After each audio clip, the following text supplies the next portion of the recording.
खुलुमबाय। जों दुलाराय रायजो राजानो फोरमायनो मोननानै जोबोद गोजोननाय मोनदों दि फैगौ 18 फेब्रुआरि सानडे बा रबिबार खालि क'क्राझार ओनसोलनि सिभिल ससाइटिया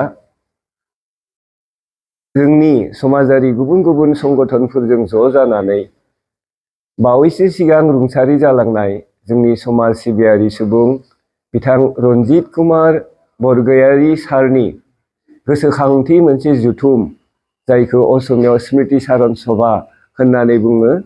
बेबायदि सभा मोनसे जों क'क्राझार गभर्नमेन्ट कलेजनि अडिट'रियामाव खुंफुंनो लादों, जेराव जोंनि बर' हारिनिल' नङा गुबुन हारिनि गुबुन गुबुन संगठननि दैदेनगिरिफोरा जोंनि क'क्राझार ओनसोलनिल' नङा गुबुन गुबुन ओनसोलनि आसामनि गुबुन गुबुन जायगानिफ्रायबो बे आफादाव बे जुथुमाव बाहागो लाफैगोन। आसा खालामो नोंथांमोन बयबो बे आफादाव नुजाफैनानै जोंनि समाज सिबियारि मानव गेदेर रनजित कुमार बरगयारिनि फारसे मान दिन्थिफैनायजों लोगोसे सिबिनाय दिन्थिफैनायजों लोगोसे जोंनि महान व्यक्ति बिथाङा जोंनि बर' समाजनि एबसु दानायनिफ्राय जागायजेननानै बर' थुनलाइ आफाद, बर' हारिमु आफाद, बर' समाजारि आफाद बायदिसिना आफादफोरखौ दानायावबो जेरैबायदि मैखोम बाहागो लाबोदोंमोन, बेबायदि बाहागो लानाय सासे व्यक्तिखौ थारैनो जोंनि हारिनि बै गौथुमफोरा हारिनि आफादफोरा बिथांखौ जथाजथ मान होनाया जोंनि कर्तब्य होननानै सानदों।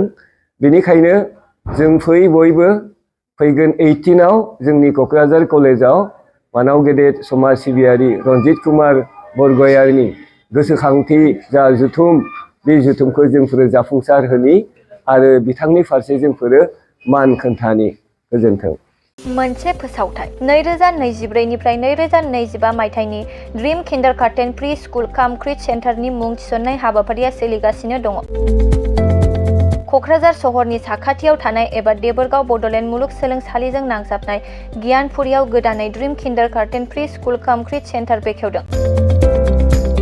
जायफोर बिमा बिफाफोरा सानसेथोलो गाव गावनि उन्दै गथ'फोरखौ नोजोर खालामस्लाबनो हाया एबा साख्रि बाख्रिफोराव बेस्थ' जानानै थायो, बैसोर बिमा बिफाफोरा गावनि उन्दै गथ'फोरखौ गियान होनायजों लोगोसे 2 बोसोरनिफ्राय 5 बोसोरनि गथ'फोरखौ बे ड्रीम किन्डारगार्टेन प्रि स्कुल काम क्रिट सेन्टाराव सोलोंथाइ होनो हागोन। बे फरायसालियाव गासै सुबिदाखौनो फरायसाफोरानो मोनफुंनो हागोन। सुबिदाफोरनि गेजेराव दं फान learning, different types of co-curricular activities, age appropriate curriculum, sensory experience, बेनि अनगायैबो holistic development, safe and free learning environment, daily weekly activity record, nature corner, live CCTV security, emergency fire safety as well medical kit, air conditioning facility. Before सुबिदाफोरखौ गासै फरायसाफोरानो मोननो हागोन। बेनि अनगायैबो नोंथाङा गोबां बाथ्रा मिथिनो थाखाय नैबे 8638454887 एबा 9101156459 जानबुं नाम्बाराव फन खालामनानैबो खौरां लाहरनो हागोन।